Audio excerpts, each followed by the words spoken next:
Jesus aponta para ele mesmo e diz assim: vocês terão paz. Eu venci o mundo. Mas eu quero levar você agora, através dessa palavra, para uma outra situação.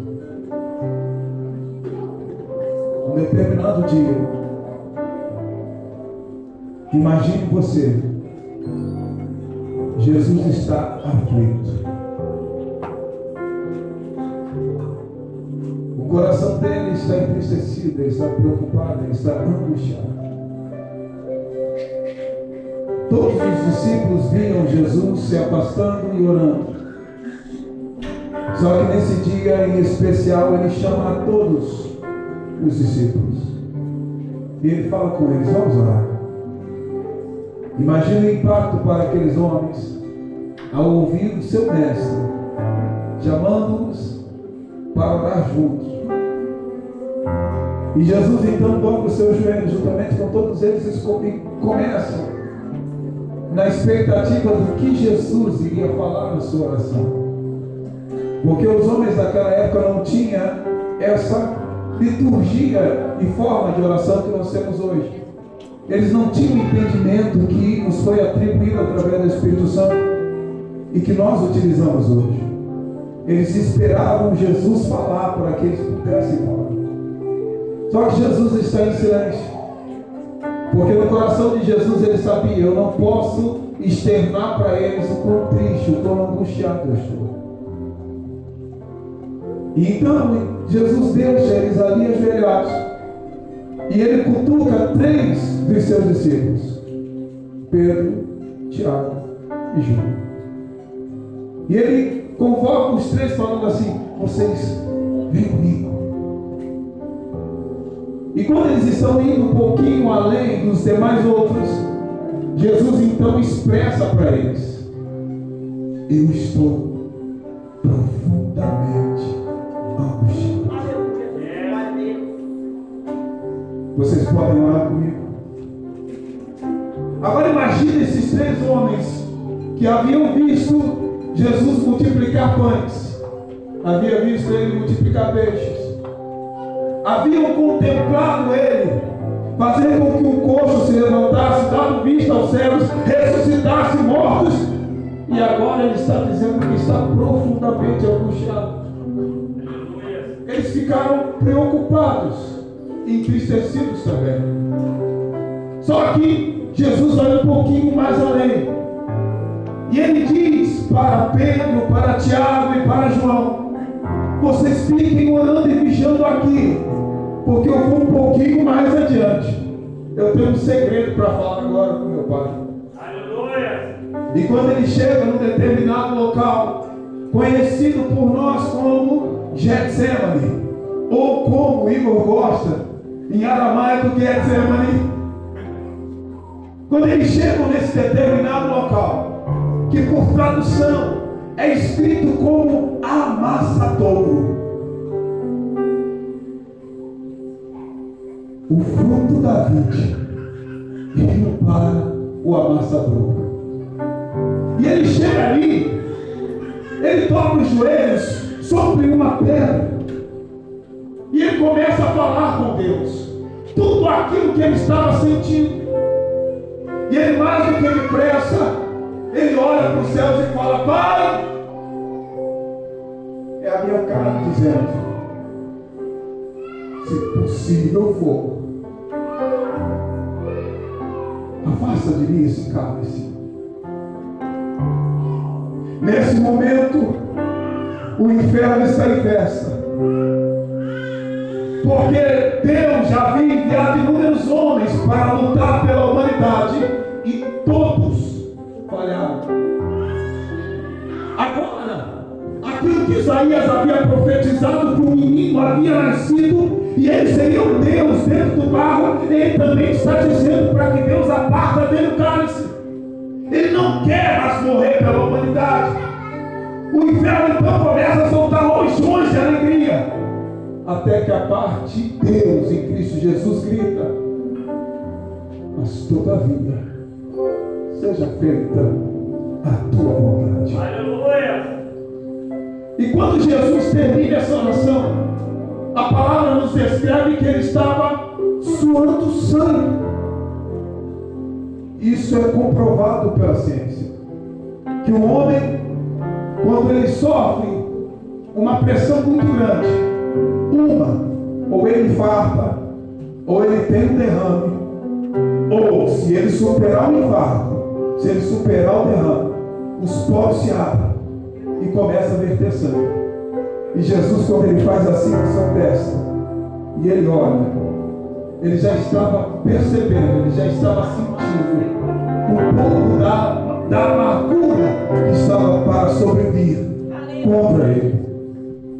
E ele então, quando ele se levanta e vai ter com aqueles que ele falou para orar e para vigiar, ele vai encontrá-los dormindo. E Jesus vai e fala assim: vocês não puderam nem orar ou velar por algumas horas. Eles então, mais do que ele peça: não, Jesus, nós vamos orar agora. Jesus olha e diz para eles: não adianta mais. O Filho do Homem será entregue agora na mão dos seus inimigos. E quando de repente tochas no meio do mato começam a surgir, passos começam a ser ouvidos, e mais do que depressa, um rapaz chamado Judas se aproxima de Jesus e dá um beijo na face dele. Jesus, olhando nos olhos dele, diz assim: por que fizeste isso, meu amigo? Mesmo sabendo que estava sendo traído, Jesus ainda usa de compaixão para com a vida daquele que o trairá, chamando de amigo. Então aqueles homens olham e dizem assim: vamos fazer o que devemos fazer. E Jesus pergunta para eles: afinal, a quem vocês procuram? E eles dizem: nós procuramos aquele que é chamado de Jesus, o Nazareno. E aí Jesus aflora, estufa o peito, ergue a cabeça e simplesmente diz: é como se ele estivesse voltando no passado. E ele olha para aqueles homens dizendo: eu sou. Quando ele diz eu sou, aqueles soldados caem em terra, porque a autoridade era tamanha. Não se esquecendo que ele sabia que estava indo para sofrer. Não se esquecendo que ele sabia que estava indo a ser humilhado. Mas agora ele simplesmente mostra de fato quem era. Eu vou ser muito sincero: se estão me perseguindo, eu cito uma frase, caia por terra, sairia correndo. Jesus não. Jesus vai lá e dá a mão em um por um dos soldados. Põe-te em pé. Põe-te em pé. Levanta o punho. E então ele é preso. É levado aos principais, como todos já conhecem. Até que chega no momento em que Pôncio Pilatos, querendo ainda continuar com todo o apoio que tinha na região, ele simplesmente olha e fala assim: nós não vamos matar o sujeito. Eu não tenho nada contra ele, não fui descoberto absolutamente nada contra esse moço. Faça só uma coisa, a sua ideia. Começaram com vara, ripa, até que chegou um momento que eles usaram uma das ferramentas que os romanos mais gostavam, uma espécie de chicote chamado açorrade, que possuía 12 tiras de couro, e na ponta dessas 12 tiras haviam cacos de ossos de carneiro em metal. Aonde batia, perfurava e cortava.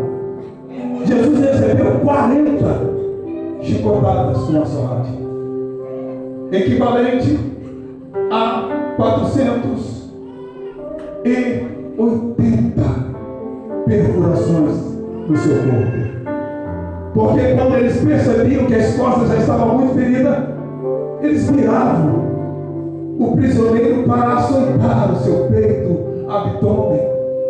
Aquilo que muitos viram o Jim Caviezel sofrendo no filme A Paixão de Cristo foi basicamente o que Jesus sofreu. Carne estavam no chão e o sangue, por causa que os cortes eram profundos. Aí então eles olham, cobrem Jesus com um pano e jogam ele dentro de um fosso. Aí ele passa uma noite, até que chega um dia em que ele vai ser julgado. Pelo quê? Por nunca ter pecado. Pelo quê? Por nunca ter falhado, nem com o homem, nem com Deus. Pelo quê? Por ter usado de misericórdia, por ter abençoado o Rei dos Céus. Aí agora, diante da multidão comprada, e diante de um homem que não queria um peso sobre as suas costas, a pergunta fica no ar: a quem vocês escolhem?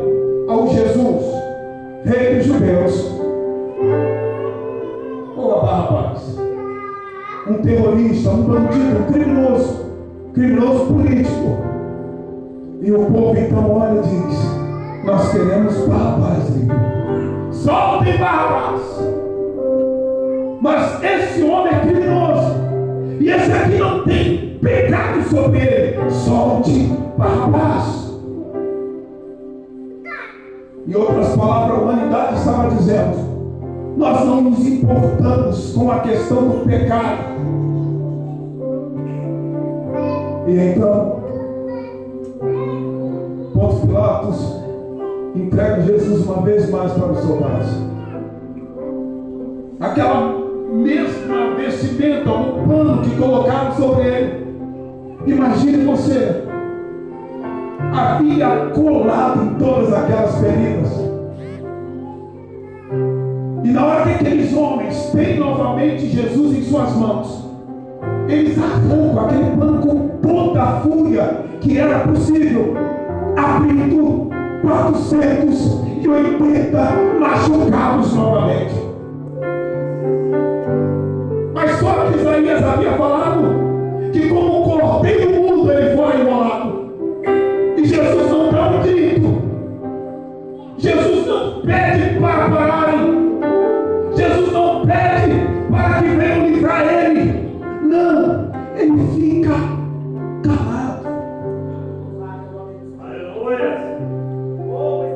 Porque no coração dele ele sabia: eu não estou fazendo isso por fazer. Eu estou fazendo isso porque eu tenho vidas para salvar. E então eles olham e falam assim: você não disse que é o Rei dos Judeus? Não é você o Rei dos Judeus? Se preocupa não. Eu tenho uma coroa para você. Eles pegam com um pano e fabricam ali uma coroa com espinhos que tinham cerca de 10 centímetros. Colocam sobre a cabeça de Jesus com todo cuidado. Mas para fixar aquela coroa, eles pegam uma cana, uma madeira, e batem sobre a cabeça de Jesus. Aqueles espinhos ficam na sua cabeça. E mais uma vez ele tem que fazer valer a palavra que foi anunciada antes dele. Ele não grita, ele não chora. A única coisa que fica ecoando no coração dele é o amor que o Pai havia anunciado.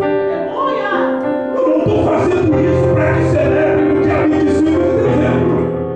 Eu estou fazendo isso para que me adorem dia após dia. Para que o meu nome seja engrandecido e glorificado momento após momento. Assim.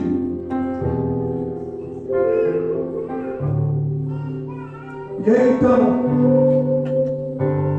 a cruz não era carregada por inteiro.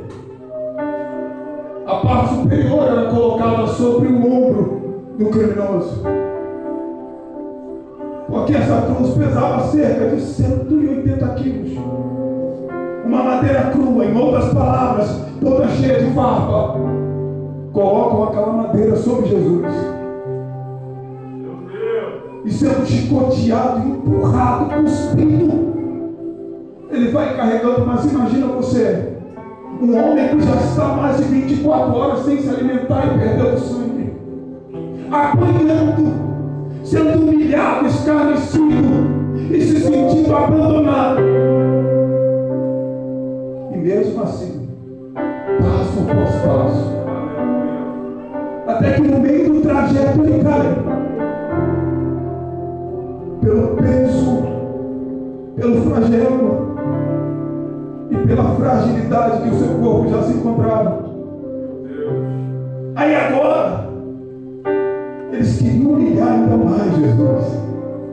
Procuram dentro da multidão uma pessoa para ajudá-lo, e acharam-se um tal de Simão, Sírio, em outras palavras, um etíope. Acharam um negão no meio dos judeus e falaram: é esse aí mesmo, vem cá, toma a cruz junto com ele. Mas aí Jesus está ensinando para mim e para você que nos seus momentos de aflição, de angústia, de problema, de dificuldade, não vai ser uma pessoa próxima ou alguém que você acreditava que iria te ajudar que vai estar do teu lado. Vai ser um estrangeiro, será um estrangeiro, e eu já tenho uma notícia dos céus para te dar. Esse estrangeiro que está do teu lado para te ajudar em todo momento, não é teu pai, não é tua mãe, não é tua amiga, não é teu irmão. O nome dele se chama Espírito Santo. Ele está em todo o teu lado, pronto para ajudar você a carregar a cruz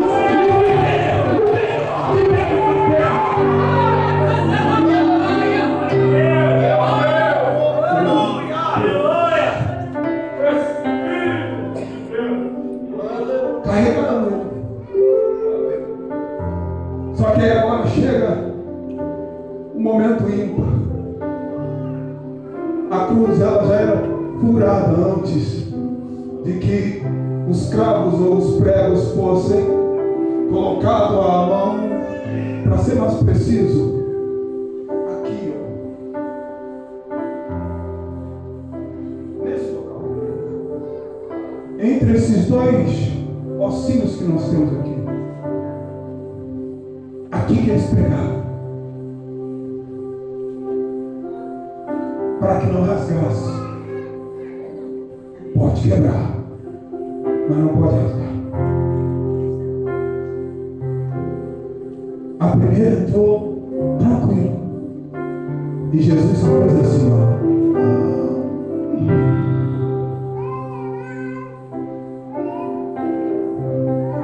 A segunda, temos um problema, porque a cruz era confeccionada 5 dias antes. Essa cruz tinha sido feita para um homem de 1,90 m, chamado Barrabás. E quem vai ter com ela é um homem de 1,70 m alguma coisa, chamado Jesus. A perfuração, o braço não chega. O que eles fazem? Amarram o punho de Jesus e começam a puxar. Mas ele não pode gritar. Cientificamente falando, quando a gente dá um grito, sofremos um machucado e a gente grita, há um picote no nosso cérebro que dá por alguns segundos um acalento daquela dor. Em outras palavras, Jesus sentiu tudo, minuto após minuto. Ele não gritou em momento nenhum, ele só respirava. E então o ombro dele é deslocado. E então eles vão lá e conseguem esticar. E ali pregam o outro braço dele no madeiro. Os pés, o prego de equivalente a 16 centímetros, era pregoado em um pé. Depois colocava-se um outro pé sobre aquele que estava pregado e apregoava de novo. Ou seja, nos pés dele 2 pregos. um para fixar um pé na madeira, e o outro para fixar o outro pé sobre aquele pé que estava fixado. Agora, eles vão levantando a cruz para colocar dentro de um buraco, mas não é com carinho. Estão lidando com criminosos. Carinho para criminoso não existe. Empurram a cruz de qualquer maneira, e quando aquela cruz fica no buraco, Jesus vai em automático com o corpo para frente. Mas ele sabia: sacrifício de qualquer maneira Deus não recebe. Deus não recebia sacrifício sufocado, tinha que sangrar para ser recebido por Deus. Em automático, Jesus ele põe toda a força que tinha sobre uma mão furada e sobre os pés machucados para impulsionar o corpo novamente para trás. E mais uma vez ele só respira. Aleluia! E de repente o diabo levanta um sujeito à esquerda de Jesus e ele começa a dizer: tu não dizes ser o filho de Deus? Desça dessa cruz, salva-te e a nós também. Aí Deus olha e fala assim: não, vamos balançar um pouquinho o negócio. Aí Deus levanta um tal de Dimas que está para a direita e diz assim: ei rapaz, larga de ser besta. Você não percebeu ainda? Nós somos vacilões. A gente peca, a gente erra, mas esse rapaz aí não. Nós merecíamos estar aqui, ele não. Aí ele dá uma olhadinha, e na placa que estava sobre Jesus estava escrito: Rei dos Judeus. Imagina Dimas dizendo assim: ei, Jesus dá uma olhada, pode dizer: eu li aí Rei dos Judeus. Você pode fazer um favor por mim? Aleluia! Que favor você está querendo? Meu Deus! Se for para descer da cruz, eu não posso. Eu tenho um propósito para estar aqui. Tem vidas daqui a 300 anos que eu quero salvar, e para mim salvar eu preciso passar por isso tudo que eu estou passando. Aí Dimas olha e fala: não quero descer da cruz, e nem quero que tu desças. É o que tu está querendo então? Aí Dimas olha e fala assim: só uma coisa, lembra-te de mim, lembra de você o quê? Quando o Senhor estiver no teu reino, lembra de mim. Eu quero também para lá, eu quero morar onde o Senhor for.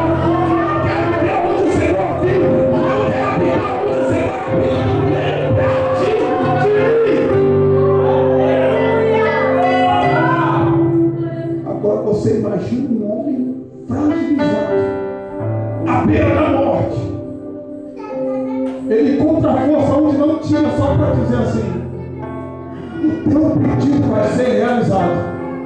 Porque hoje, eu não estou dizendo amanhã, não estou dizendo daqui a 15 anos, não estou dizendo daqui a um século.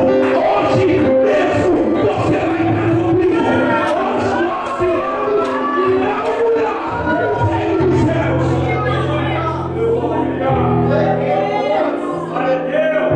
Aleluia! A morte se levanta.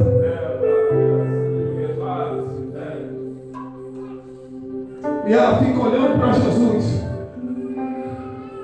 Ela chega perto da cruz e tenta puxar o Espírito de Jesus, mas não tinha como. Ela tenta tirar o fôlego, mas não tinha como. No Natal escrito está: aonde está a morte? Os teus aguilhões. E ela fica tentando até que Jesus olha para a morte: comigo você não pode. Mas eu já entendi, eu vou me render a você. Mas vai se render sim, porque eu já estou percebendo, Dimas já está convalescendo.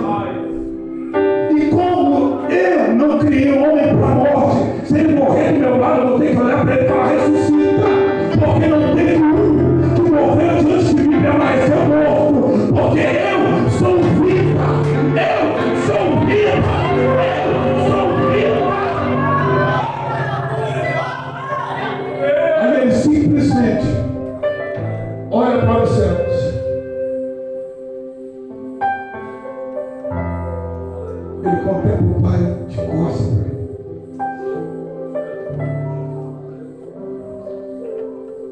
Deus, por que o Senhor me desamparou? Até o Senhor me desamparou. Você já reparou que existe um momento da nossa vida que a gente também fala isso? O Senhor se esqueceu de mim. O Senhor isso, o Senhor aquilo, outro mais. Mas não. É porque Ele assumiu a nossa culpa. Ele assumiu os meus erros. Ele tomou para Ele os meus pecados, as minhas falhas, para que hoje eu estivesse aqui, olhando para cada um de vocês, me regozijando no Senhor, pelo cuidado, pelo tratar, pela ação, pelo sobrenatural dele, por favor da vida de cada um dos meus irmãos. E olhando para os céus, Ele diz: Pai, está consumado. E a Bíblia é muito clara, diz que então Ele esperou. Como se o Espírito dele fizesse assim, ó.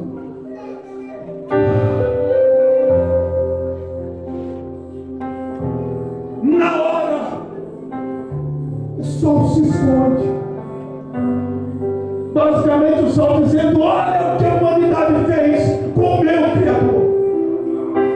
A terra estreme, a própria terra dizendo: olha o que esses homens fizeram com aquele que me criou.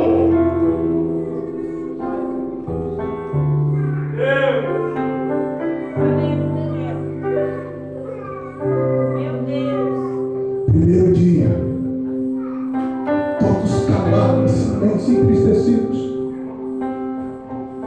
Segundo dia, as promessas de Deus esquecidas. Mas ao terceiro dia surge uma notícia.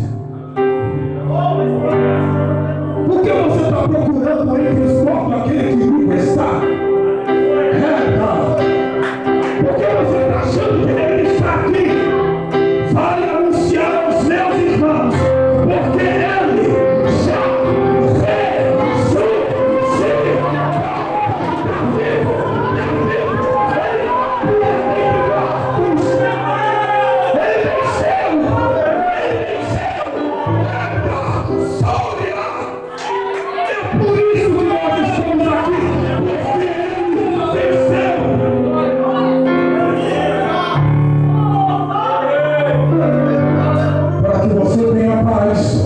Eu venci, para que você viva em alegria. Eu venci. Nesse mundo você vai ter dificuldades, vai ter problemas, terá aflições, mas tenha paz. Por quê? Porque o Deus que habita na tua, na minha vida, já venceu. Ele já venceu.